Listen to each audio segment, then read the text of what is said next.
Capítulo 10 del libro octavo del tomo 3 de Los Miserables de Víctor Hugo. Capítulo 10. Tarifa de los carruajes de alquiler, 2 francos por hora. Mario no había perdido nada de toda esta escena, y en realidad, sin embargo, nada había visto. Sus ojos habían estado constantemente fijos en la joven, su corazón se había, por decirlo así, apoderado de ella, y la había rodeado toda entera desde su primer paso en el desván. Durante todo el tiempo que ella estuvo allí, Mario había vivido con esa vida del éxtasis que suspende las percepciones materiales y precipita toda el alma sobre un solo punto. Contemplaba no a aquella joven, sino a aquella luz que llevaba una manteleta de raso y un sombrero de terciopelo. Si la estrella Sirio hubiera entrado en el cuarto, no le habría deslumbrado más. En tanto que la joven abría el paquete, desplegaba las prendas y los cobertores, preguntaba a la madre enferma con bondad y a la muchacha herida con enternecimiento. Mario espiaba todos sus movimientos y procuraba oír sus palabras. Conocía sus ojos, su frente, su belleza, su talle, su andar. Lo que no conocía era su voz. Había creído oír algunas palabras una vez en el Luxemburgo, pero no estaba absolutamente seguro de ello.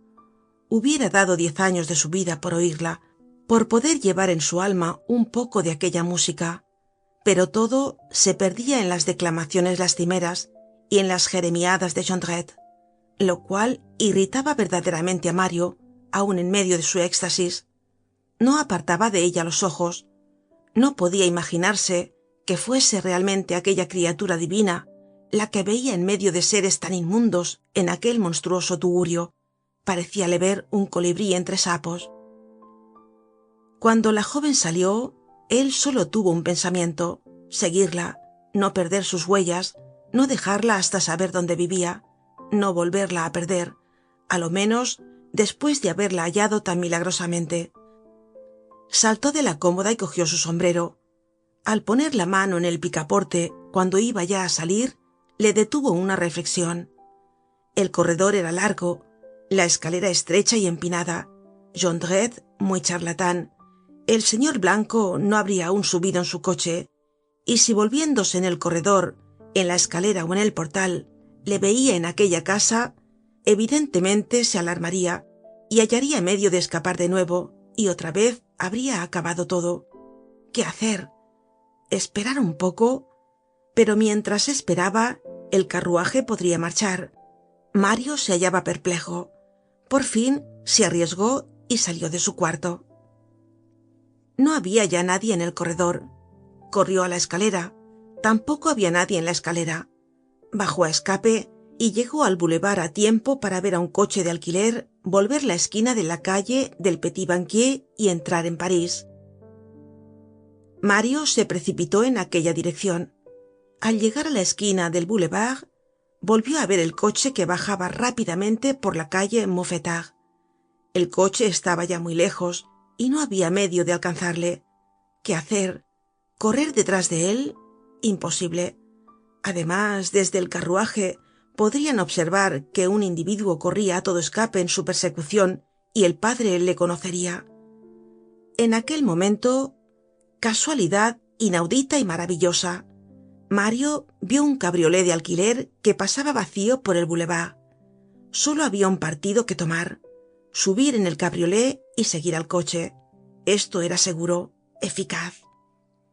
Mario hizo seña al cochero de que parara y le gritó: ¡por horas!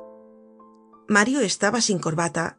Tenía puesto el traje viejo de los días de trabajo, al cual le faltaban algunos botones, y su camisa estaba rota por uno de los pliegues de la pechera. El cochero se detuvo, guiñó el ojo y extendió hacia Mario su mano izquierda, frotando suavemente el índice y el pulgar. ¿Qué hay?, dijo Mario. Paga anticipada, dijo el cochero. Mario se acordó que no llevaba consigo más que 16 sueldos. ¿Cuánto?, preguntó. 40 sueldos. Al volver pagaré. El cochero, por toda respuesta, silbó la canción de la Palisse y aplicó un latigazo al caballo. Mario miró alejarse el cabriolé con aire consternado. Por 24 sueldos que le faltaban, perdía su alegría, su felicidad, su amor y volvía a caer en las tinieblas. Había visto y quedaba nuevamente ciego. Pensó amargamente, y preciso es decirlo, con un profundo pesar en los 5 francos que aquella misma mañana había dado a aquella miserable muchacha. Si hubiera tenido sus 5 francos, estaba salvado. Renacía, salía del limbo, de las tinieblas, salía del aislamiento, del spleen, de la viudez. Reanudaba el negro hilo de su destino a aquel hermoso hilo de oro que acababa de flotar ante sus ojos y de romperse otra vez. Volvió, pues, a su buhardilla desesperado. Habría podido reflexionar que el señor Blanco había prometido volver por la noche y que solo de él dependía manejarse mejor aquella vez para seguirle, pero en su contemplación apenas lo había oído. En el momento de subir la escalera, vio al otro lado del boulevard, junto a la desierta pared de la calle de la Barrera de los Gobelinos, a Jondrette envuelto en el sobretodo del filántropo, que hablaba con uno de esos hombres de figura sospechosa, que se había convenido en llamar vagos de las barreras, gentes de aspecto equívoco, de monólogos sospechosos, que tienen aire de malpensados y que duermen muy comúnmente por el día, lo que hace suponer que trabajan de noche. Aquellos 2 hombres, hablando inmóviles bajo la nieve que caía a grandes copos, formaban un grupo que a un agente de policía le hubiera de seguro llamado la atención, pero que Mario apenas reparó. Sin embargo, por dolorosa que fuese su meditación, no pudo menos de decirse que aquel vago de las barreras con quien Jondrette hablaba se parecía a un tal Panchaud, alias Primaveral, alias Colmenero, que Courfeyrac le había enseñado una vez y que pasaba en el barrio por un paseante nocturno bastante peligroso. Ya hemos visto en el libro precedente el nombre de este mozo. Aquel Panchaud, alias Primaveral, alias Colmenero, figuró posteriormente en muchas causas criminales y llegó a ser un bribón célebre. Entonces no era más que un bribón notable. Hoy existe en estado de tradición entre los bandidos y ladrones. A fines del último reinado formaba escuela, y por la tarde, al anochecer, a la hora en que se forman grupos y se habla en voz baja, hablaban de él en la Fuerza, en la Cueva de los Leones. En aquella prisión, precisamente en el sitio donde pasaba bajo el camino de ronda el canal de la Alcantarilla, que sirvió para la inaudita fuga en pleno día de 30 presos en 1843, se podía, encima de los ladrillos de la alcantarilla, leer su nombre. Panchaud, audazmente grabado por él en la pared en una de sus tentativas de evasión. En 1832, la policía le vigilaba ya, pero aún no se había estrenado seriamente. Fin del capítulo 10. Capítulo 11 del libro 8 del tomo 3 de Los Miserables de Víctor Hugo. Capítulo 11. Ofertas de servicio de la miseria al dolor. Mario subió la escalera de la buhardilla a paso lento. Cuando iba a entrar en su celda, vio detrás de sí a la Jondrette mayor que le seguía. Aquella muchacha le era odiosa a la vista. Ella era quien tenía sus 5 francos. Era ya demasiado tarde para reclamárselos. El cabriolé no estaba ya allí, y el coche del señor Blanco iba muy lejos. Además, no se los devolvería. En cuanto a preguntarla por la casa de los que a poco habían estado allí, era inútil, pues evidentemente no la sabía, toda vez que la carta firmada Fabantou iba dirigida al bienhechor de la iglesia de Santiago de Haut-Pas. Mario entró en su cuarto y empujó la puerta tras de sí. No se cerraba, y volviéndose vio una mano que mantenía la puerta entreabierta. ¿Qué hay?, preguntó. ¿Quién está ahí? Era la Jondrette. ¿Sois vos?, replicó Mario con dureza. ¿Otra vez vos? ¿Qué me queréis? Ella parecía pensativa y no le miraba. No tenía la seguridad de aquella mañana. No había entrado y se mantenía en la sombra del corredor, donde Mario la veía por entre la puerta entreabierta. ¿Contestáis o no?, dijo Mario. ¿Qué me queréis? Ella levantó hacia él su vista apagada, donde pareció encenderse vagamente una especie de claridad, y le dijo: Señor Mario, parece que estáis triste. ¿Qué tenéis? Yo, dijo Mario.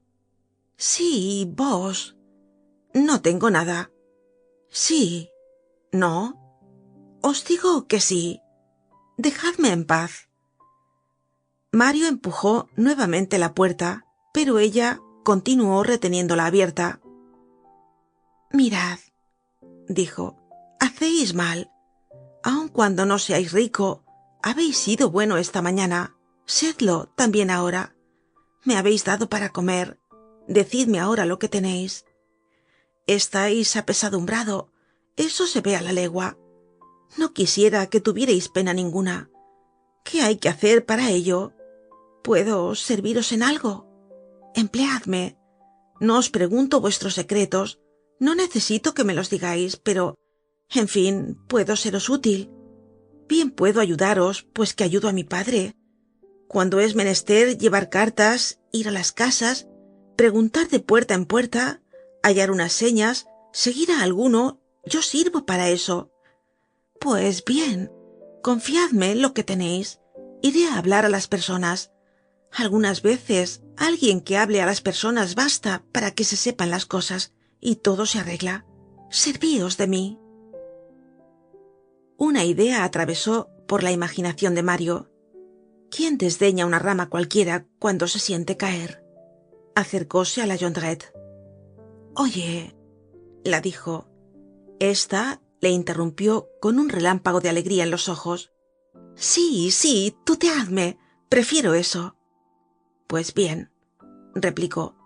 ¿Tú has traído aquí a ese caballero anciano con su hija? Sí. ¿Sabes dónde viven? No. Averígualo.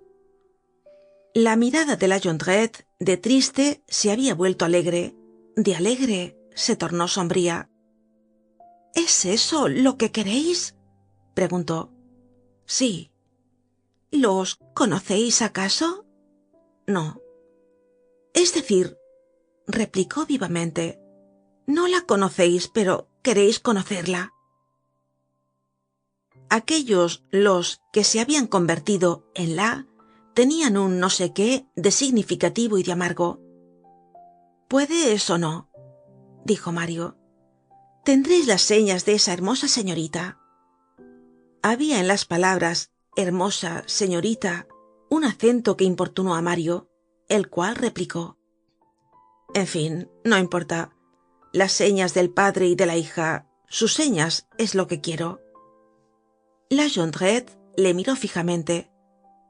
¿Qué me daréis? Todo lo que quieras. ¿Todo lo que yo quiera? Sí. Tendréis esas señas. Bajó la cabeza, luego, con un movimiento brusco, tiró de la puerta, que se cerró. Mario se encontró solo. Dejóse caer sobre una silla, la cabeza y los codos apoyados en la cama, abismado en pensamientos que no podía retener y como poseído de un vértigo. Todo lo que había pasado desde la mañana, la aparición del ángel, su desaparición, lo que aquella muchacha acababa de decirle, un vislumbre de esperanza flotando en una inmensa desesperación, todo esto llenaba confusamente su cerebro. De pronto se vio interrumpida violentamente su meditación. Oyó la voz alta y dura de Jondrette pronunciar estas palabras que para él tenían el más extraño interés. Te digo que estoy seguro de ello y que le he conocido. ¿De quién hablaba Jondrette? ¿A quién había conocido? ¿Al señor Blanco? ¿Al padre de su Úrsula? ¿Acaso Jondrette le conocía? ¿Iba Mario a tener de aquel modo brusco e inesperado todas las noticias sin las cuales su vida era oscura para él mismo? ¿Iba a saber por fin a quién amaba? ¿Quién era aquella joven? ¿Quién era su padre? ¿Estaba a punto de iluminarse la espesa sombra que les cubría? ¿Iba a romperse el velo? ¡Ah, cielos! Saltó más bien que subió sobre la cómoda y volvió a su puesto cerca del pequeño agujero del tabique. Desde allí volvió a ver el interior de la cueva de Jondrette. Fin del capítulo 11. Capítulo 12 del libro octavo del tomo 3 de Los Miserables de Víctor Hugo. Capítulo 12. Empleo de la moneda de 5 francos del señor Blanco. Nada había cambiado en el aspecto de la familia, como no fuese la mujer y las hijas, que habían sacado del paquete y se habían puesto medias y camiseta de lana. 2 cobertores nuevos estaban tendidos sobre las 2 camas. Jondrette acababa evidentemente de entrar.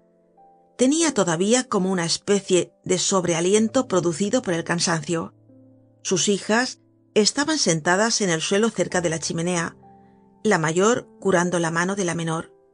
Su mujer estaba como acurrucada en la tarima inmediata a la chimenea, con rostro estupefacto. Jondrette se paseaba por el desván de un extremo a otro a largos pasos, y sus miradas eran extraordinarias. La mujer, que parecía tímida y como herida de estupor ante su marido, se atrevió a preguntarle: ¿Pero, de veras, estás seguro? Seguro. Hace ya 8 años que le conozco. Oh, sí, le conozco. Le conocí enseguida. ¿Cómo? ¿No te ha saltado a la vista? No. Y sin embargo, te dije que pusieras atención. Pero es su estatura, su cara, apenas más viejo. Hay personas que no envejecen. Yo no sé cómo hacen. Es el mismo eco de voz. Mejor vestido, es la única diferencia. Ah, viejo misterioso del diablo, ya te tengo. Se paró y dijo a sus hijas: Vosotras idos de aquí. Es raro que no te haya saltado a la vista. Las hijas se levantaron para obedecer. La madre balbuceó: ¿Con su mano mala? El aire la hará provecho, dijo Jondrette. Idos. Evidentemente aquel hombre era de esos a quien no se replica. Las 2 muchachas salieron. En el momento en que iban a atravesar el umbral de la puerta, el padre detuvo a la mayor por el brazo y dijo con un acento particular: Estaréis aquí las 2 a las 5 en punto. Os necesito. Mario redobló su atención. Jondrette, solo ya con su mujer, se puso a pasear nuevamente por el cuarto y dio 2 o 3 vueltas en silencio. Después ocupó algunos minutos en hacer entrar y pasar por la cintura del pantalón la parte inferior de la camisa de mujer que tenía puesta. De pronto volvióse hacia la Jondrette, cruzó los brazos y exclamó: ¿Quieres que te diga una cosa? La señorita... ¿Y bien, qué? Replicó la mujer. ¿La señorita? Mario no podía dudar. Era de ella de quien se hablaba. Escuchaba con ardiente ansiedad. Toda su vida estaba en sus oídos. Pero Jondrette se había inclinado y había hablado bajo a su mujer. Luego se levantó y terminó en alta voz: Es ella. Esa, dijo la mujer. Esa, contestó el marido. No hay palabra que pueda expresar lo que había en él esa de la madre. Eran la sorpresa, la rabia, el odio y la cólera mezclados y combinados en monstruosa entonación. Habían bastado algunas palabras, el nombre sin duda que su marido le había dicho al oído, para que aquella mujer gorda adormecida se despertase y de repugnante se volviese espantosa. Imposible, exclamó. Cuando pienso que mis hijas van con los pies descalzos y que no tienen un vestido que ponerse, ¿cómo? Una manteleta de raso, sombrero de terciopelo, botas y todo. Más de 200 francos en trapos. Cualquiera creería que es una señora. No, te engañas. Pero en primer lugar, la otra era horrible y esta no es fea. De veras que no es del todo fea. No puede ser ella. Te digo que es ella. Ya verás. A aquella afirmación tan absoluta, la Jondrette alzó su ancha cara roja y rubia y miró al techo con una expresión deforme. En aquel momento le pareció a Mario más temible aún que su marido. Era una cerda con la mirada de un tigre. ¿Cómo? Replicó. Esa horrible hermosa señorita que miraba a mis hijas con aire de piedad sería aquella pelona. Oh, quisiera destriparla a zapatazos. Saltó de la cama y permaneció un momento en pie, despeinada, con las ventanas de la nariz dilatadas, entreabierta la boca, crispados los puños y echados hacia atrás. Luego se volvió a dejar caer sobre la tarima. El hombre iba y venía sin parar la atención en su hembra. Después de algunos momentos de silencio, se aproximó a la Jondrette y se detuvo delante de ella con los brazos cruzados como lo había hecho momentos antes. ¿Y quieres que te diga otra cosa? ¿Qué? Preguntó ella. Jondrette respondió en voz baja y breve. Que mi fortuna está hecha. La Jondrette le miró con esa mirada que quiere decir: si estará loco el que me habla. Él continuó: 1000 truenos. Ya hace bastante tiempo, me parece, que soy feligrés de la parroquia. Muérete de hambre si tienes fuego, muérete de frío si tienes pan. Bastante miseria he tenido ya, mi carga y la de los demás. No me chanceo, esto ya no me divierte. Basta de bromas, buen Dios, no más farsas, Padre eterno. Quiero que mi hambre coma y que mi sed beba. Quiero zampar, dormir y no hacer nada. Quiero que me llegue mi vez antes de tronar. Quiero ser un poco millonario. Dio la vuelta a la cueva y añadió: como los demás. ¿Qué quieres decir? Preguntó la mujer. Sacudió la cabeza, guiñó los ojos y alzó la voz como un charlatán de plazuela que va a hacer una demostración. Lo que quiero decir... Escucha. Shh, murmuró la Jondrette. No tan alto.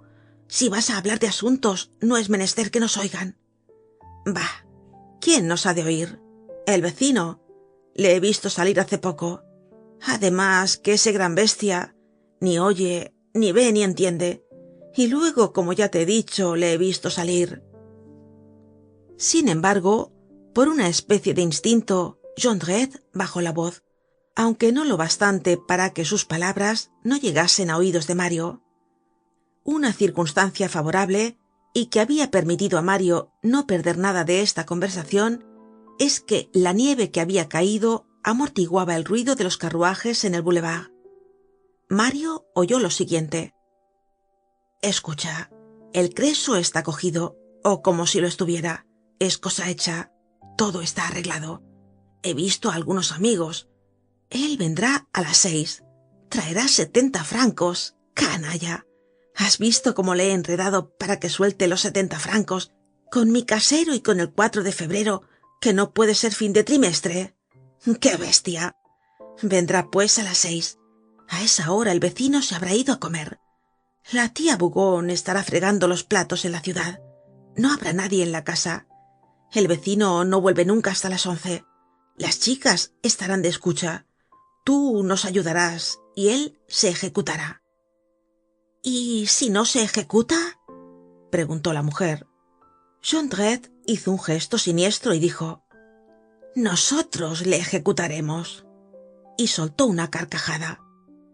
Era la primera vez que Mario le veía reír. Aquella risa era fría y suave y hacía estremecer. Jondrette abrió un armario que estaba cerca de la chimenea y sacó de él una gorra vieja que se puso después de haberla limpiado con la manga. Ahora, dijo, voy a salir. Tengo aún que ver a algunos de los buenos. Ya verás cómo esto marcha. Estaré fuera el menos tiempo posible. Es un buen golpe el que vamos a dar. Guarda la casa. Y con las manos metidas en los bolsillos del pantalón, permaneció un momento pensativo.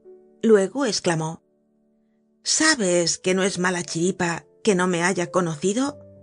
Si me hubiese conocido, no volvería. Se nos escapaba. Mi barba es la que nos ha salvado. Mi perilla romántica, mi linda perilla romántica. Y se echó a reír de nuevo. Después se acercó a la ventana. Continuaba nevando y el cielo estaba gris. ¡Qué tiempo tan perro!, dijo. Luego, abrochándose el sobretodo, añadió: tiene el pelo muy largo. Es igual. Ha hecho endiabladamente bien en dejármelo el tunante del viejo. Sin esto no hubiera podido salir y todo se lo habría llevado la trampa. ¡Qué casualidades hay en el mundo! Y hundiéndose la gorra hasta los ojos, salió. Apenas había tenido tiempo de dar algunos pasos fuera cuando la puerta se volvió a abrir y su perfil montés e inteligente reapareció por la abertura. Me olvidaba decirte que tengas preparada una estufa de carbón. Y arrojó a su mujer en el delantal el Napoleón que le había dejado el filántropo. ¿Una estufa de carbón?, preguntó la mujer. Sí. ¿Cuánto compro? Una arroba. Eso costará 30 sueldos. Con el resto traeré de comer. Diablo, no. ¿Por qué? No vayas a gastarlo todo. ¿Por qué? Porque yo por mi parte tendré que comprar algo. ¿El qué? Algo. ¿Cuánto necesitarás? ¿Dónde hay por aquí un quinquillero? En la calle de Mouffetard. Ah, sí, a la esquina de la calle. Ya recuerdo la tienda. Pero dime, ¿cuánto te hace falta para eso que necesitas comprar? 50 sueldos o 3 francos. No quedará mucho para la comida. Hoy no se trata de comer, hay algo mejor que hacer. Basta, hermoso. Oído este mimo de su mujer, Jondrette cerró la puerta, y esta vez Mario oyó sus pasos alejarse por el corredor del caserón y bajar rápidamente la escalera. La una daba en aquel momento en San Medardo.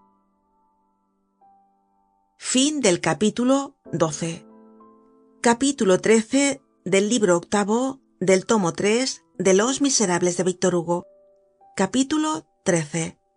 Solus cum solo, in loco remoto, non cogitabuntur orare pater noster. Por más soñador que fuese Mario, ya hemos dicho que era una naturaleza firme y enérgica. Los hábitos de recogimiento solitario, desarrollando en él la simpatía y la compasión, habían disminuido tal vez la facultad de irritarse, pero habían dejado intacta la facultad de indignarse. Tenía la benevolencia de un brahman y la severidad de un juez. Se apiadaba de un sapo, pero aplastaba a una víbora. Ahora bien, su mirada había penetrado en un agujero de víboras. Era un nido de monstruos el que tenía en su presencia. Es preciso aplastar a esos miserables, dijo. Ninguno de los enigmas que esperaba ver disiparse se había aclarado. Por el contrario, casi todos se habían oscurecido más tal vez. Nada más sabía sobre la hermosa joven del Luxemburgo, ni sobre el hombre a quien llamaba el señor Blanco, sino que Jondrette los conocía.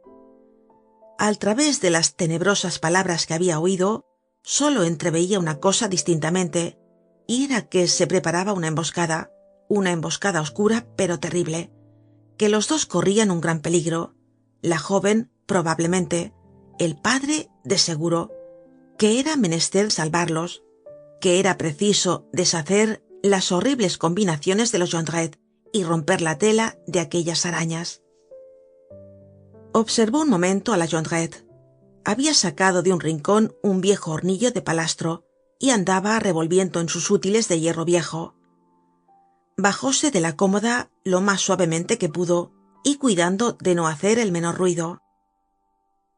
En su espanto por lo que se preparaba y en el horror que los Jondrette le habían causado, sentía una especie de alegría con la idea de que le sería dado prestar un gran servicio a la que amaba. Pero ¿qué hacer? ¿Advertir a las personas amenazadas? ¿Dónde encontrarlas? No sabía sus señas. Habían reaparecido un momento a sus ojos y después se habían vuelto a hundir en las inmensas profundidades de París.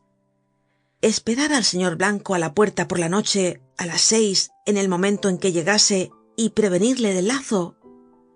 Pero Jondrette y su gente le verían espiar.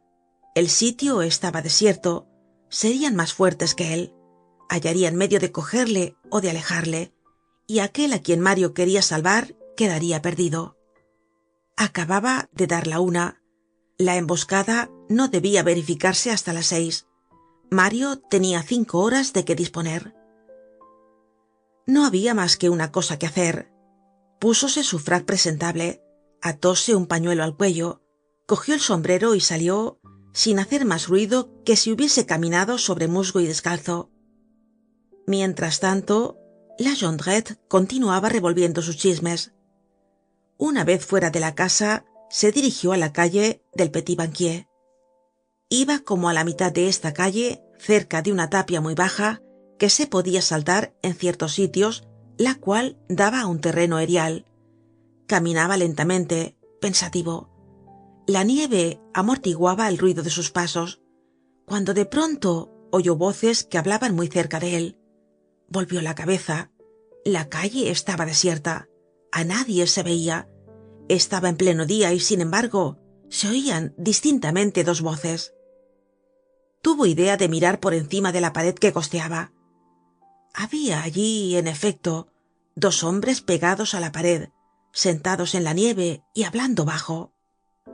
Aquellas 2 figuras le eran desconocidas. El uno era un hombre barbudo con blusa, y el otro un hombre cabelludo, todo desarrapado. El barbudo tenía un gorro griego, el otro la cabeza desnuda y nieve en los cabellos. Avanzando la cabeza por encima de ellos, Mario podía oír.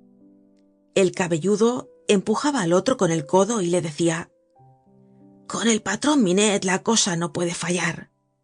«¿Lo crees así?», dijo el barbudo. Y el cabelludo replicó: «Siempre dará para cada uno una recua de 500 machos, y lo peor que puede suceder son 5 años, 6, 10 a lo más». El otro contestó con cierta vacilación y tiritando bajo su gorro griego: «Eso es una cosa positiva, y no se debe ir en busca de esas cosas».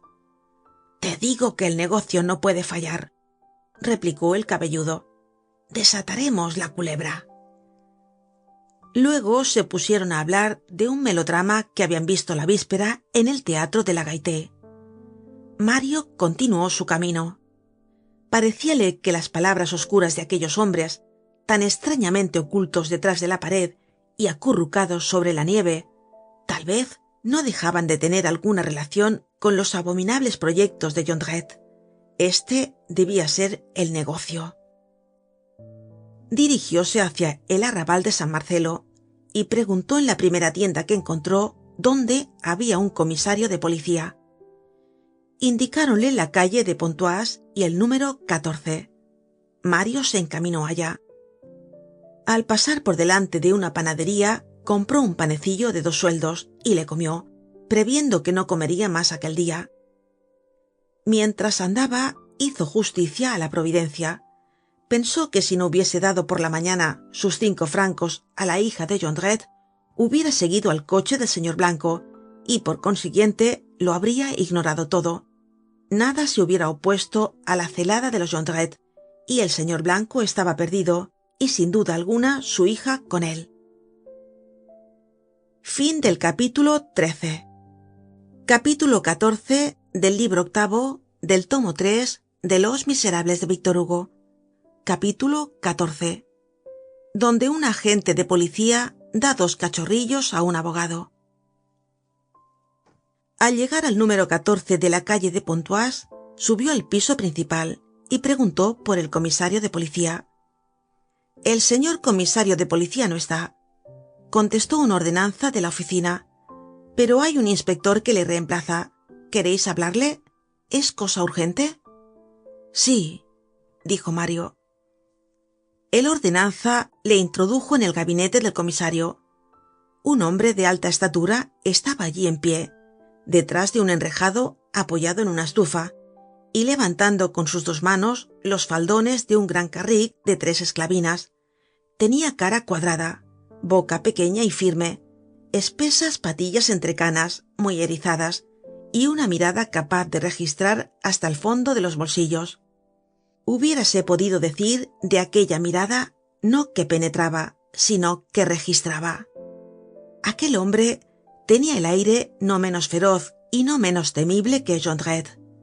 Algunas veces causa tanta inquietud un encuentro de un perro de presa como el de un lobo. ¿Qué queréis?, dijo a Mario, sin añadir caballero. Ver al comisario de policía. Está ausente, yo le reemplazo. Es para un asunto muy secreto. Entonces, hablad. Y muy urgente. Entonces, hablad pronto. Aquel hombre, tranquilo y brusco, era a la vez temible y tranquilizador. Inspiraba temor y confianza. Mario le refirió la aventura, que una persona, a quien no conocía más que de vista, debía ser atraída por la noche a una emboscada, que habitando en el cuarto inmediato a la cueva, él, Mario Pontmercy, abogado, había oído todo el complot al través de la pared, que el malvado que había ideado el plan era un hombre llamado Jondrette, que tendría cómplices, probablemente entre los vagos de las barreras, y entre otros un tal Panchaud, alias Primaveral, alias Colmenero, que las hijas de Jondrette estarían en acecho, que no había medio alguno de prevenir a la persona amenazada, toda vez que ni aun se sabía su nombre, y por último, que todo esto debía verificarse a las 6 de la tarde, en el punto más desierto del boulevard del Hospital, en la casa números 50 y 52. Al oír este número, el inspector levantó la cabeza y dijo fríamente: ¿Es, pues, en el cuarto del extremo del corredor? Precisamente, dijo Mario, y añadió: ¿por ventura conocéis la casa? El inspector permaneció un momento silencioso. Luego contestó calentándose el tacón de la bota en la puertecilla de la estufa: probablemente. Y continuó entre dientes hablando más que a Mario a su corbata: por ahí debe andar el patrón Minette. Esta palabra llamó la atención de Mario. El patrón Minette, dijo. En efecto, he oído pronunciar esa palabra. Y refirió al inspector el diálogo que tenían el hombre cabelludo y el hombre barbudo en la nieve, detrás de la tapia de la calle del Petit Banquier. El inspector murmuró: el cabelludo debe de ser Brujon, y el barbudo debe de ser Demiliard, alias 2 millares. Había bajado nuevamente los párpados y meditaba. En cuanto a la culebra, ya comprendo lo que podrá ser. Bueno, he quemado mi carrick. Siempre ponen demasiado fuego en estas malditas estufas. Números 50 y 52, antigua casa de Corbeau. Luego fijó la vista en Mario. ¿No habéis visto más que a ese barbudo y a ese cabelludo? Y a Panchaud. ¿Y no habéis visto rondar por allí a un currutaquillo con quien cargue el diablo? No. ¿Ni a un grandote macizo que se parece al elefante del jardín botánico? No. ¿Ni a un malafacha que tiene todo el aire de un antiguo cola roja? Tampoco. En cuanto al cuarto, nadie le ve, ni aun sus ayudantes, dependientes o empleados. No es, pues, sorprendente que no lo hayáis visto. No, pero ¿qué es eso y quiénes son esos seres?, preguntó Mario. El inspector respondió: además que tampoco es esa su hora. Volvió a guardar silencio, luego continuó: números 50 y 52. Conozco ese caserón. Imposible que nos ocultemos en el interior sin que los artistas lo noten, y entonces saldrían del paso con dejar ese drama para otro día. Son tan modestos, el público les incomoda. Nada, nada, quiero oírles cantar y hacerles bailar. Terminado este monólogo, se volvió hacia Mario y le preguntó, mirándole fijamente: ¿Tenéis miedo? ¿De qué? Dijo Mario. De esos hombres. Ni más ni menos que vos, replicó rudamente Mario, que comenzó a notar que el polizonte no le había llamado aún caballero. El inspector miró a Mario más fijamente todavía y replicó con una especie de solemnidad sentenciosa: hablais como un hombre valiente y como un hombre honrado. El valor no teme al crimen, ni la honradez teme a la autoridad. Mario le interrumpió. Bueno, pero ¿qué pensáis hacer? El inspector se limitó a contestarle: los inquilinos de esa casa tienen picaporte para entrar por la noche en sus cuartos. Vos debéis tener uno. Sí, dijo Mario. ¿Le lleváis por casualidad? Sí. Dádmelo, dijo el inspector. Mario sacó su llave del bolsillo, se la dio al inspector y añadió: si me queréis creer, haréis bien en ir acompañado. El inspector dirigió a Mario la misma mirada que habría dirigido Voltaire a un académico de provincia que le hubiese dado un consonante. Sumergió con un solo movimiento sus dos manos, que eran enormes, en los dos inmensos bolsillos de su carrick, y sacando de ellos dos pequeñas pistolas de acero, de esas que se llaman cachorrillos, se las presentó a Mario, diciéndole vivamente y con tono breve: tomad esto, volved á vuestra casa, ocultaos en vuestro cuarto de modo que crean que habéis salido. Están cargados, cada uno con 2 balas.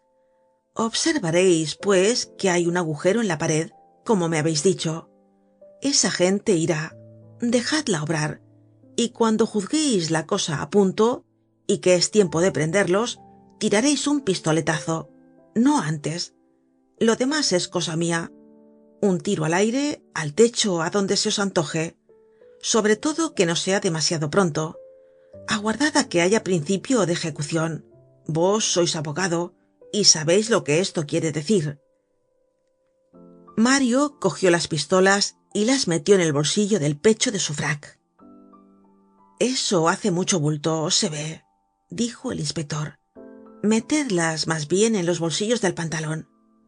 Mario ocultó las pistolas donde el inspector le indicaba. Ahora, prosiguió el inspector, no hay que perder ni un minuto. ¿Qué hora es? Las 2:30. ¿No es para las 7? A las 6, dijo Mario. Tengo tiempo, replicó el inspector, pero solo el tiempo preciso. No olvidéis nada de cuanto os he dicho. ¡Pam! Un tiro. Descuidad, respondió Mario. Y al poner la mano en la cerradura de la puerta para salir, el inspector le gritó: a propósito, si de aquí a entonces tuvieseis necesidad de mí, venid o mandadme recado. Preguntaréis por el inspector Javert. Fin del capítulo 14. Capítulo 15 del libro octavo del tomo 3 de Los Miserables de Víctor Hugo. Capítulo 15. Jondrette hace sus compras. Algunos momentos después, hacia las 3, Courfeyrac pasaba por casualidad por la calle de Mouffetard en compañía de Bossuet. La nieve redoblaba y llenaba el espacio. Bossuet iba diciendo a Courfeyrac: al ver caer todos estos copos de nieve, diríase que en el cielo hay peste de mariposas blancas. De pronto Bossuet divisó a Mario, que subía la calle hacia la barrera con un aire particular. Mira, dijo Bossuet, mira a Mario. Ya le he visto, dijo Courfeyrac. No le hablemos. ¿Por qué? Va ocupado. ¿En qué? ¿No ves la cara que tiene? ¿Qué cara? La del que va siguiendo a alguien. Es verdad, dijo Bossuet. ¿Ves qué ojos pone? Dijo Courfeyrac. Pero ¿a quién diablo sigue? A alguna pollita de 15 en adelante. Está enamorado. Pero, observó Bossuet, es que por aquí no veo ni pollas ni gallinas, ni ninguna clase de faldas. No hay una mujer en todo lo que alcanza la vista. Courfeyrac miró y exclamó: sigue a un hombre. Un hombre, en efecto, cubierto con una gorra, y cuya barba gris se distinguía, aun cuando no se le veía más que de espalda. Caminaba a unos 20 pasos delante de Mario. Aquel hombre iba vestido con un sobretodo nuevo, demasiado ancho para él, y con un espantoso pantalón roto y ennegrecido por el lodo. Bossuet rompió a reír a carcajadas. ¿Qué especie de hombre es ese? Ese, replicó Courfeyrac, es un poeta. Los poetas suelen llevar muy a menudo pantalones de mercaderes de pieles de conejo, y sobre todo de pares de Francia. Veamos dónde va Mario, dijo Bossuet. Veamos dónde va ese hombre. Sigámosle. Bossuet, exclamó Courfeyrac, águila de Meaux, sois un bruto prodigioso. Seguir a un hombre que sigue a otro hombre. Y volvieron pies atrás. Mario, en efecto, había visto pasar a Jondrette por la calle Mouffetard y le espiaba. Jondrette caminaba delante de él sin sospechar que le iban vigilando. Salió de la calle de Mouffetard y Mario le vio entrar en una de las más horribles covachas de la calle Gracieuse, donde permaneció como un cuarto de hora y luego volvió a la calle Mouffetard. Detúvose en casa de un quinquillero que había en aquella época en la esquina de la calle de Pierre Lombard, y algunos minutos después Mario le vio salir de la tienda llevando en la mano un gran cortafríos con mango de madera que ocultó bajo el sobretodo. A la altura de la calle del Petit Gentilly volvió a la izquierda y se encaminó rápidamente a la calle del Petit Banquier. El día iba cayendo. La nieve, que había cesado por unos momentos, volvía a comenzar. Mario se ocultó detrás de la esquina misma de la calle del Petit Banquier, que estaba, como siempre, desierta, y no siguió a Jondrette. Hizo bien, porque llegado que hubo a la tapia baja donde Mario había oído al hombre cabelludo y al hombre barbudo, Jondrette se volvió, se aseguró que nadie le seguía ni le veía, y luego saltó la tapia y desapareció. El terreno erial que cercaba aquella tapia comunicaba con el corral de un antiguo alquilador de carruajes, no muy bien afamado, que había hecho quiebra, y que tenía aún bajo los cobertizos algunas viejas berlinas. Mario creyó que sería prudente aprovechar la ausencia de Jondrette para entrar en la casa. Además, la hora se acercaba. Todas las tardes la tía Bougon, al marchar para ir a fregar la vajilla a la ciudad, acostumbraba cerrar la puerta de la casa, que al anochecer quedaba irremisiblemente cerrada. Mario había dado su llave al inspector de policía. Era, pues, importante que se apresurase. La noche se venía encima, y casi había ya cerrado. No había ya en el horizonte ni en la inmensidad más que un punto iluminado por el sol, la luna, que se levantaba rojiza por detrás de la cúpula baja de la Salpêtrière. Mario llegó a grandes pasos al número 5052, en ocasión en que todavía estaba la puerta abierta. Subió la escalera de puntillas y se deslizó a lo largo de la pared del corredor hasta su cuarto. Aquel corredor, ya se recordará, tenía a ambos lados desvanes que en aquel momento estaban todos vacíos y por alquilar. La tía Bougon dejaba habitualmente las puertas abiertas. Al pasar por delante de una de aquellas puertas, Mario creyó divisar en el deshabitado cuarto 4 cabezas de hombres inmóviles, blanqueadas vagamente por un rayo de luz que penetraba por una claraboya. Mario no trató de ver, no queriendo ser visto. Consiguió entrar en su cuarto sin ser notado y sin ruido. Ya era tiempo. Pocos instantes después oyóse a la tía Bougon que se iba y cerraba la puerta de la casa. Fin del capítulo 15. Capítulo 16 del libro octavo del tomo 3 de Los Miserables de Víctor Hugo. Capítulo 16. Donde se volverá a hallar la canción de música inglesa que estaba de moda en 1832. Mario se sentó en su cama. Podían ser las 5:30. Media hora solamente le separaba de lo que iba a suceder. Oía latir sus arterias, como se oye el movimiento del volante de un reloj en la oscuridad.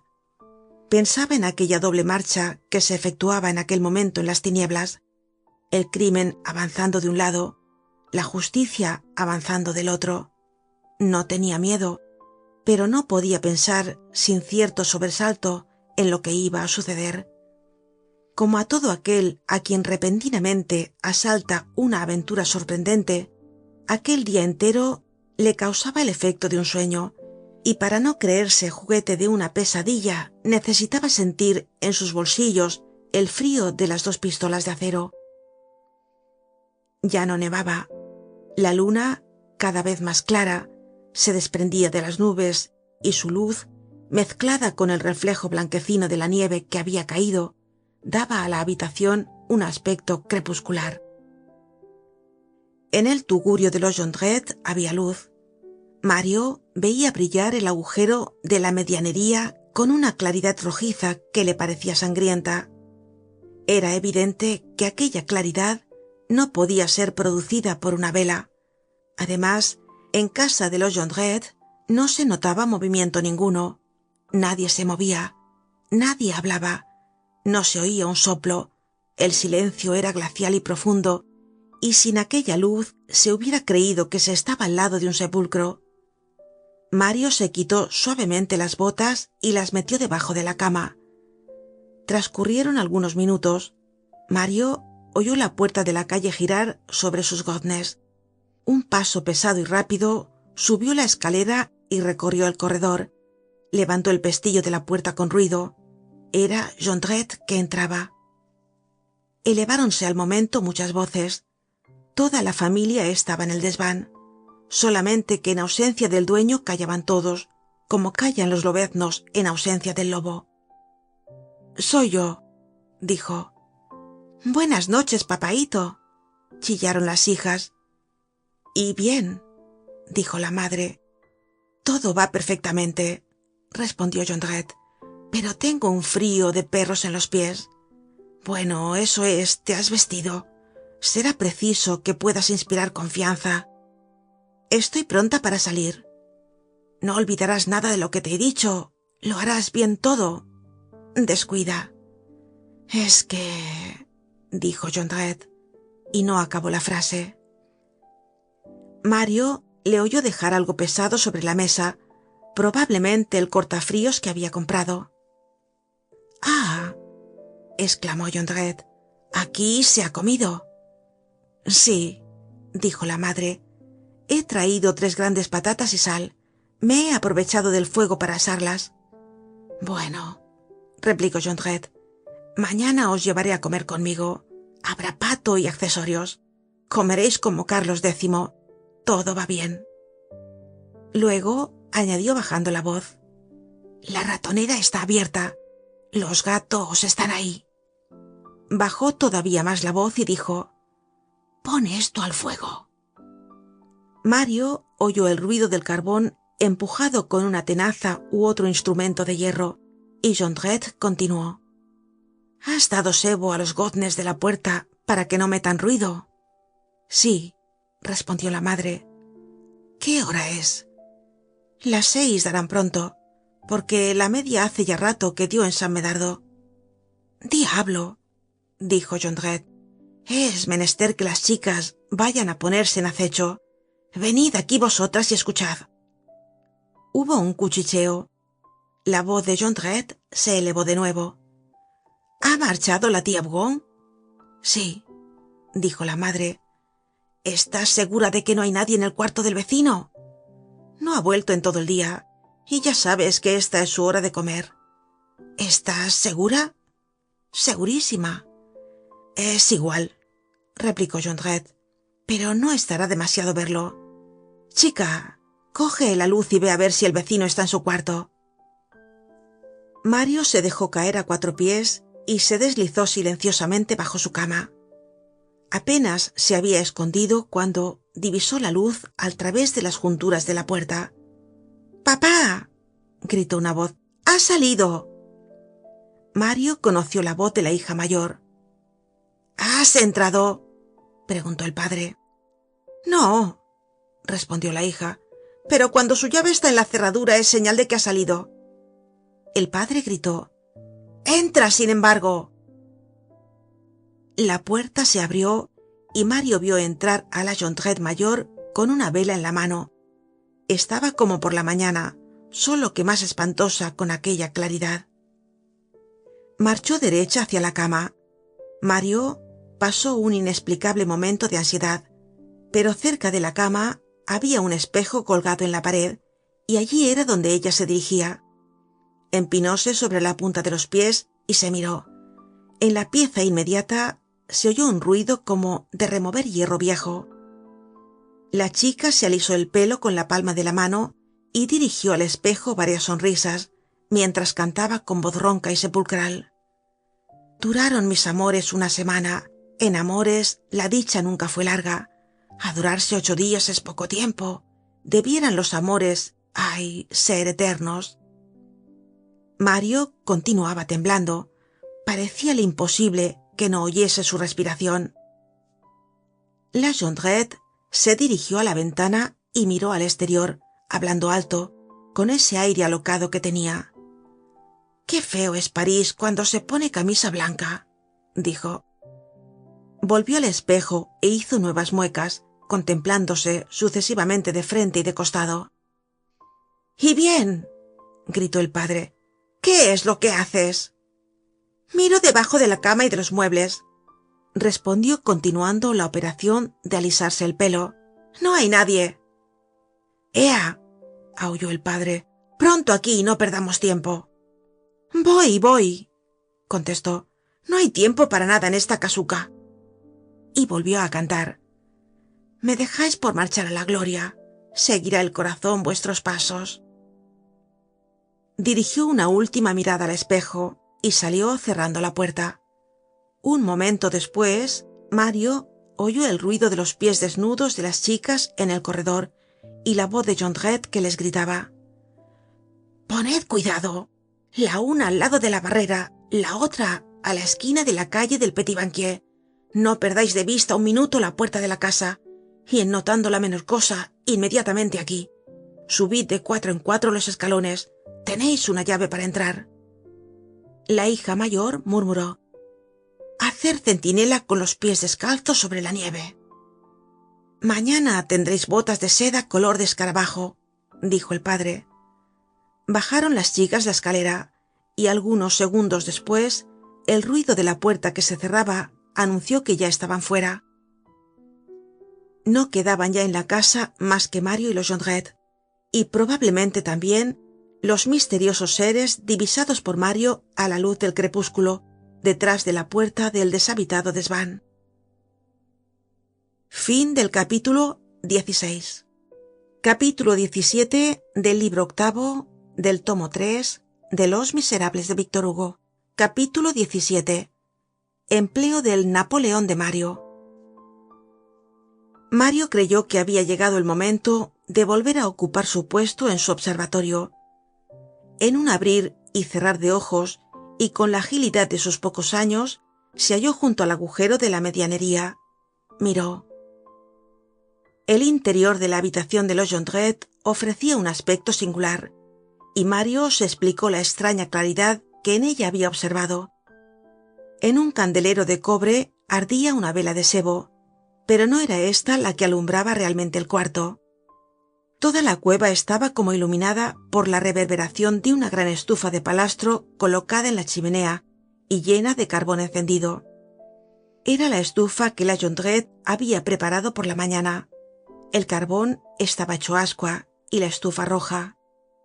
Una llama azulada vagaba oscilante sobre el fuego y ayudaba a distinguir la forma del cortafríos comprado por Jondrette en la calle de Pierre Lombard, el cual se enrojecía hundido entre las ascuas, en un rincón cerca de la puerta, y como para usarse próximamente, se veían 2 montones, que parecían ser uno de objetos de hierro y otro de cuerdas.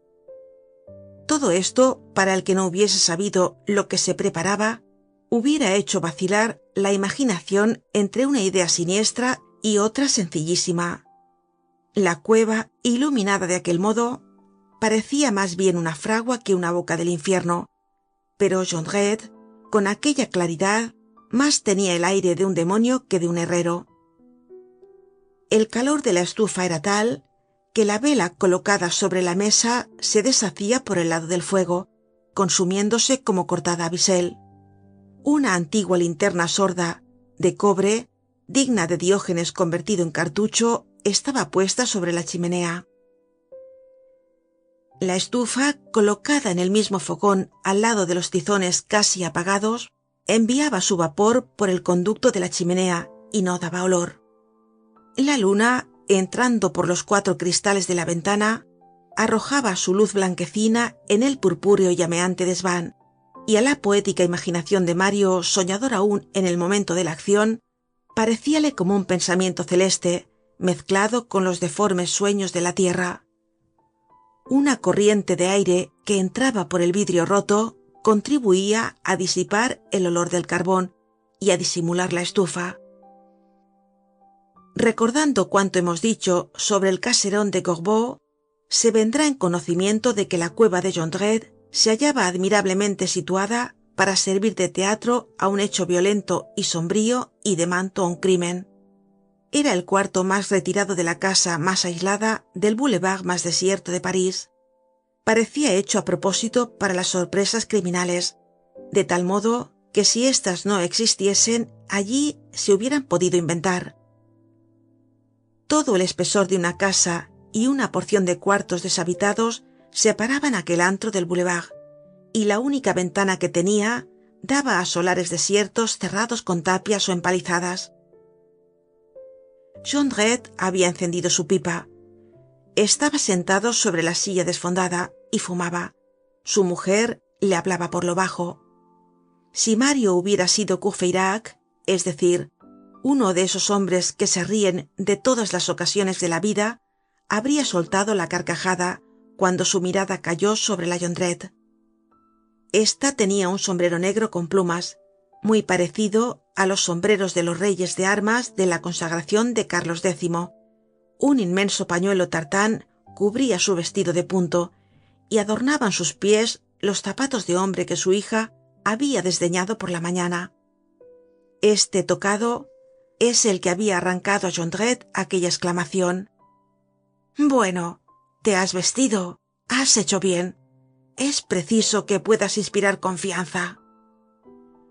Jondrette no se había quitado el sobretodo nuevo y demasiado ancho para él, que le había dado el señor Blanco, y su traje continuaba ofreciendo el contraste del sobretodo y del pantalón, que constituía a los ojos de Courfeyrac el ideal del poeta. De pronto, Jondrette alzó la voz: «A propósito, ahora caigo. Con el tiempo que hace vendrá en coche. Enciende la linterna, cógela y baja. Quédate detrás de la puerta.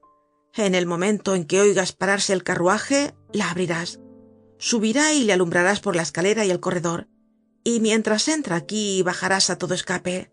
Pagarás al cochero y despedirás el carruaje». «¿Y el dinero?», preguntó la mujer. Jondrette rebuscó en los bolsillos del pantalón y la entregó una moneda de 5 francos.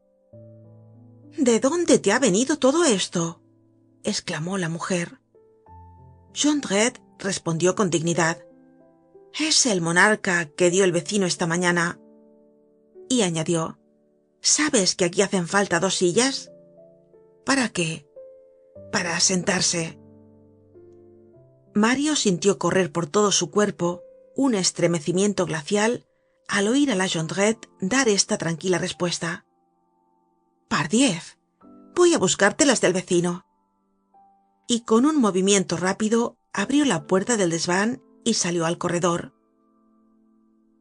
Mario no tenía ni tiempo material para bajar de la cómoda, ir a la cama y ocultarse debajo de ella. «Coge la luz», gritó Jondrette. «No», dijo ella, «me estorbaría. Tengo que traer las 2 sillas y además hay luna». Mario oyó la pesada mano de la Jondrette buscar a tientas en la oscuridad la llave. La puerta se abrió y Mario quedó clavado en su sitio, poseído de sorpresa y de estupor. La Jondrette entró. La ventana abuhardillada dejaba pasar un rayo de luna entre 2 grandes trozos de sombra. Uno de aquellos trozos cubría enteramente la pared, a la cual estaba pegado Mario, de modo que desaparecía en la oscuridad. La tía Jondrette alzó los ojos, no vio a Mario, cogió las 2 sillas únicas que Mario poseía y se marchó, dejando que la puerta se cerrase ruidosamente detrás de ella. Volvió a entrar en su cueva. Aquí están las 2 sillas. Y aquí la linterna, dijo el marido. Baja pronto. Obedeció apresurada, y Jondrette se quedó solo. Colocó las 2 sillas a los 2 lados de la mesa, dio vuelta al cortafríos en el brasero, puso delante de la chimenea un viejo biombo que ocultaba la estufa. Luego fue al rincón donde estaba el montón de cuerdas y se bajó como para examinar en él alguna cosa. Mario conoció entonces que lo que había tomado por un montón informe era una escala de cuerda muy bien hecha, con travesaños de madera y 2 garfios para colgarla. Aquella escala y algunos gruesos instrumentos, verdaderas mazas de hierro que estaban entre un montón de herramientas detrás de la puerta, no se hallaban por la mañana en la cueva de los Jondrette, y evidentemente habían sido llevados allí aquella tarde durante la ausencia de Mario. Son herramientas de cerrajero, pensó Mario. Si hubiera sido un poco más conocedor de aquel oficio, habría conocido, en lo que tomaba por herramientas de cerrajero, ciertos instrumentos capaces de forzar una cerradura o desencajar una puerta, y otros capaces de cortar o romper. Las 2 familias de instrumentos siniestros que los ladrones llamaban ganzúas y ruiseñores. La chimenea y la mesa con las 2 sillas se hallaban precisamente enfrente de Mario. Estando oculta la estufa por el biombo, solo iluminaba el cuarto la luz de la vela. El más pequeño objeto colocado sobre la mesa o sobre la chimenea producía una gran sombra. Un jarro de agua desportillado ocultaba la mitad de una pared. Había en aquel cuarto no sé qué calma horrible y amenazadora. Sentíase como la expectación de alguna cosa espantosa. Jondrette había dejado apagarse su pipa, grave signo de meditación, y había vuelto a sentarse. La luz hacía resaltar los ángulos fieros y finos de su cara. Grandes fruncimientos de cejas y bruscos movimientos de su mano derecha parecían indicar como que contestaba a los últimos consejos de un sombrío monólogo interno. En una de esas oscuras réplicas que se daba a sí mismo, tiró vivamente hacia sí del cajón de la mesa, cogió de él un ancho cuchillo de cocina que allí estaba oculto y probó el filo sobre su uña. Hecho esto, volvió a meter el cuchillo en el cajón y le cerró. Mario, por su parte, sacó el cachorrillo que tenía en el bolsillo derecho y lo montó. El cachorrillo, al ser montado, produjo un pequeño ruido claro y seco. Jondrette se estremeció y medio se levantó de la silla. ¿Quién anda ahí?, gritó. Mario contuvo su respiración. Jondrette escuchó un momento y luego se echó a reír diciendo: ¡Qué bestia soy! Es el tabique que cruje. Mario conservó el cachorrillo en la mano. Fin del capítulo 17. Capítulo 18 del libro octavo del tomo 3 de Los Miserables de Víctor Hugo. Capítulo 18. Las 2 sillas de Mario se encuentran frente a frente. De pronto, la lejana y melancólica vibración de una campana conmovió los vidrios. Daban las 6 en San Medardo. Jondrette marcó cada campanada con un movimiento de cabeza. Cuando dio la sexta, despabiló la vela con los dedos. Después se puso a andar por el cuarto, escuchó en el corredor, paseó y escuchó nuevamente. Con tal que venga, masculló, y se volvió a sentar.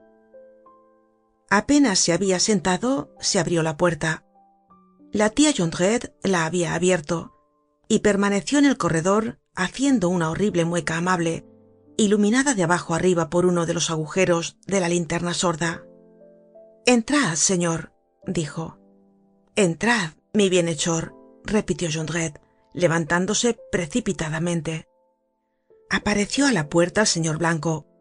Tenía un aire de serenidad que le hacía singularmente venerable. Puso sobre la mesa 4 luises y dijo: Señor Fabantou, aquí tenéis para el alquiler y para vuestras primeras necesidades. Después ya veremos.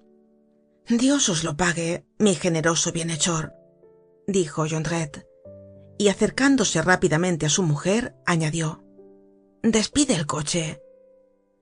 La mujer se marchó en tanto que el marido prodigaba sus saludos y ofrecía una silla al señor Blanco, y poco después volvió a aparecer y le dijo al oído: ya está. La nieve que había caído todo el día era tan espesa que no se oyó al carruaje llegar ni volverse. En tanto el señor Blanco se había sentado. Jondrette tomó posesión de la otra silla enfrente del señor Blanco. Ahora, para formarse una idea de la escena que va a seguir, figúrese el lector en su imaginación la noche helada, las soledades de la Salpêtrière cubiertas de nieve y blancas a la luz de la luna como inmensos sudarios, la débil claridad de los reverberos acá y acullá, los trágicos bulevares y las largas filas de negros olmos, ni un transeúnte tal vez en un cuarto de legua a la redonda, el caserón de Gorbeau en su más alto punto de silencio, de horror y de oscuridad, y en medio de aquella soledad, en medio de aquella sombra, el vasto desván de Jondrette, iluminado por una vela de sebo, y en aquella cueva dos hombres sentados junto a una mesa, el señor Blanco tranquilo, Jondrette risueño y espantoso, la Jondrette, la madre loba, en un rincón, y detrás del tabique, Mario, invisible, en pie, no perdiendo una palabra, ni un movimiento, la vista en acecho, la pistola en la mano. Mario, por su parte, sentía una emoción de horror, pero ningún temor. Apretaba la culata de la pistola y se sentía tranquilo. Detendré a ese miserable cuando quiera, pensaba. Sentía también que la policía andaba por allí, emboscada en alguna parte, esperando la señal convenida y pronta a tenderle los brazos. Esperaba además que de aquel violento encuentro entre Jondrette y el señor Blanco brotaría alguna luz que iluminase todo lo que tenía interés en conocer. Fin del capítulo 18. Capítulo 19 del libro octavo del tomo 3 de Los Miserables de Víctor Hugo. Capítulo 19. Mirar bien a lo oscuro. Apenas se sentó el señor Blanco, volvió la vista hacia las tarimas que estaban vacías. ¿Cómo está la pobre niña herida?, preguntó. Mal, respondió Jondrette con una sonrisa de triste reconocimiento. Muy mal, mi digno señor. Su hermana mayor la ha llevado a la Bourbe para que la curen. Pronto las veréis, pues no deben tardar en volver. La señora Fabantou parece algo mejor que esta mañana, replicó el señor Blanco, fijando la mirada en el extraño arreo de la tía Jondrette, que de pie entre él y la puerta, como si guardase ya la salida, le miraba en actitud de amenaza y casi de combate. Está muriéndose, señor, dijo Jondrette. Pero, ¿qué queréis? ¿Es tan animosa esa mujer? No es mujer, es una mula. La Jondrette, halagada por el cumplimiento, exclamó con un arrumaco de fiera acariciada: Ah, Jondrette, tú siempre has sido bueno para mí. Jondrette, exclamó el señor Blanco, yo creía que os llamabais Fabantou. Fabantou, alias Jondrette, replicó vivamente el marido. Es un apodo de artista. Y arrojando a su mujer una mirada furibunda que el señor Blanco no vio, prosiguió con voz enfática y acariciadora: Ah, siempre hemos hecho buenas migas mi pobre mujer y yo. ¿Qué nos quedaría si no nos quedase el cariño? Somos tan desgraciados, mi respetable señor. Hay brazos, pero no hay trabajo. Hay voluntad, pero falta obra. No sé cómo el gobierno arregla esto. Pero, palabra de honor, caballero, yo no soy jacobino, ni realista, yo no le quiero mal. Pero si yo fuera ministro, juro por lo más sagrado que esto había de marchar de otra manera. Por ejemplo, yo he querido enseñar a mis hijas a hacer cajas de cartón. Me diréis: ¿cómo? ¿Un oficio? Un simple oficio. Un medio de ganar el pan cada día. ¡Qué humillación, mi bienhechor! ¡Qué degradación cuando uno ha sido lo que yo! ¡Ay! Nada nos queda del tiempo de nuestra prosperidad. Nada más que una cosa, un cuadro que aprecio mucho, pero del cual me desharía, sin embargo, porque es preciso vivir. Sí, señor, es preciso vivir. En tanto que Jondrette hablaba con una especie de desorden aparente, que en nada debilitaba la expresión reflexiva y sagaz de su fisonomía, Mario alzó los ojos y vio en el fondo del cuarto un bulto que hasta entonces no había visto. Acababa de entrar un hombre, pero tan silenciosamente que no se habían oído sonar los goznes de la puerta. Aquel hombre vestía una chaqueta de punto color de violeta, vieja, usada, manchada, rota y con jirones en todas las arrugas, un ancho pantalón de pana, escarpines en los pies, sin camisa, el cuello desnudo, los brazos desnudos y pintarrajeados, y la cara manchada de negro. Se había sentado en silencio y con los brazos cruzados sobre la cama más próxima. Como estaba detrás de la Jondrette, solo se le distinguía confusamente. Esa especie de instinto magnético que advierte a la mirada hizo que el señor Blanco se volviese casi al mismo tiempo que Mario, y no pudo reprimir un movimiento de sorpresa que echó de ver Jondrette. Ah, ya comprendo, exclamó éste abotonándose con cierta complacencia. Miráis vuestro sobre todo. Oh, me sienta perfectamente, como si fuera hecho para mí. ¿Quién es ese hombre?, dijo el señor Blanco. Ese, exclamó Jondrette, es un vecino, no hagáis caso. El vecino tenía un aspecto extraño. Sin embargo, en el arrabal de San Marcelo abundaban las fábricas de productos químicos. Muchos obreros de aquellas fábricas podían tener la cara manchada de negro. Toda la persona del señor Blanco respiraba una confianza cándida y intrépida. Replicó: perdonad, ¿de qué me hablabais, señor Fabantou? Os decía mi venerable protector, contestó Jondrette apoyando los codos en la mesa y fijando en el señor Blanco miradas tiernas, semejantes a las de la serpiente boa. Os decía que tenía un cuadro de venta. Hizo la puerta un ligero ruido. Otro hombre acababa de entrar y de sentarse en la cama detrás de la Jondrette. Como el primero tenía los brazos desnudos y la cara tiznada con tinta o hollín. Aun cuando aquel hombre, más bien que entrar, se deslizó por el cuarto, no pudo impedir que el señor Blanco le viese. No tengais cuidado, dijo Jondrette, son personas de la casa. Decía pues que me quedaba un cuadro precioso. Vedle, caballero, vedle. Se levantó, se dirigió a la pared, en cuya parte baja estaba colocado el bastidor de que hemos hablado, y le volvió conservándole apoyado en la pared misma. Era, en efecto, una cosa que se parecía a un cuadro, iluminado un poco por la luz de la vela. Mario no podía distinguir nada, porque Jondrette se había colocado entre el cuadro y él. Solamente divisaba groseros chafarrinones y una especie de personaje principal iluminado con la crudeza chillona de los lienzos de las ferias y de las pinturas de Biombo. ¿Qué es eso?, preguntó el señor Blanco. Jondrette exclamó: una obra maestra, un cuadro de gran precio, mi bienhechor. Lo quiero tanto como a mis hijas. Despierta en mí recuerdos. Pero yo no me desdigo de lo dicho. Soy tan desgraciado que me desharé de él. Fuese casualidad, fuese que hubiera en él un principio de inquietud, al examinar el cuadro, el señor Blanco volvió la vista hacia el interior de la habitación.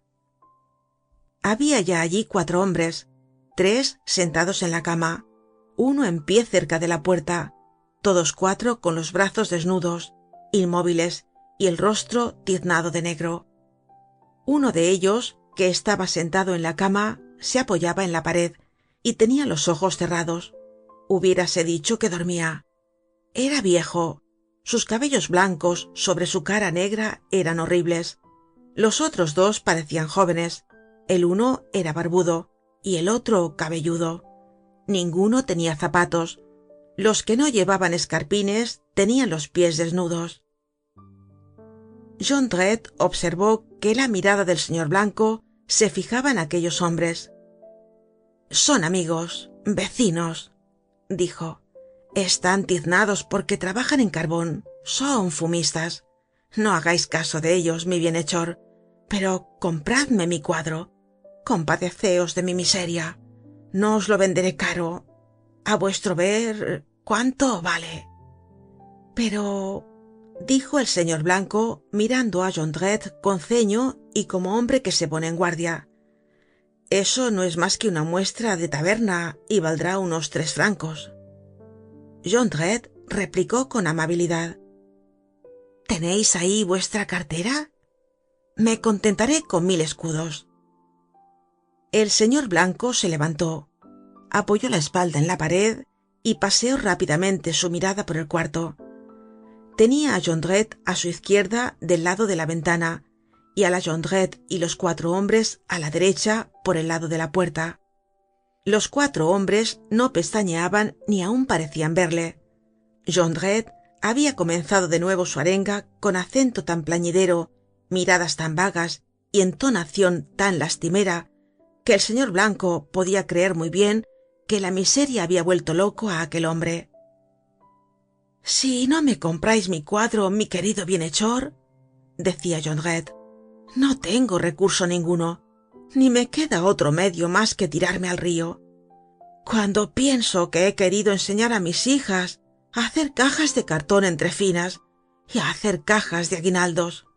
Pues bien, hace falta una mesa con una plancha en el fondo para que los vasos no se caigan al suelo. Es preciso un hornillo hecho expresamente para el caso, un cubilete con 3 divisiones para los diferentes grados de fuerza que debe tener la cola según se la emplea en la madera, en el papel o en la tela, una cuchilla para cortar el cartón, un molde para dar forma a las piezas, un martillo para clavar los aceros, pinceles, demonios, qué sé yo. Y todo esto para ganar 4 sueldos al día y trabajar 14 horas. Y cada caja pasa 3 veces por la mano de la obrera, y mojar el papel, y no manchar nada, y tener la cola caliente, y qué diablos más. 4 sueldos por día. ¿Cómo queréis que se viva? Hablando así, Jondrette no miraba al señor Blanco, que le observaba. La mirada del señor Blanco estaba fija en Jondrette y la de Jondrette en la puerta. La atención jadeante de Mario iba de uno a otro. El señor Blanco parecía preguntarse: ¿es un idiota? Jondrette repitió 2 o 3 veces, con toda clase de inflexiones variadas del género llorón y suplicante: no tengo más remedio que tirarme al río. El otro día bajé ya 3 escalones para hacerlo, por el lado del puente de Austerlitz. De repente, su apagada pupila se iluminó con un horrible fulgor. Aquel hombrecillo se enderezó y apareció espantable. Dio un paso hacia el señor Blanco y le gritó con voz tonante: no se trata de nada de esto. ¿Me conocéis? Fin del capítulo 19.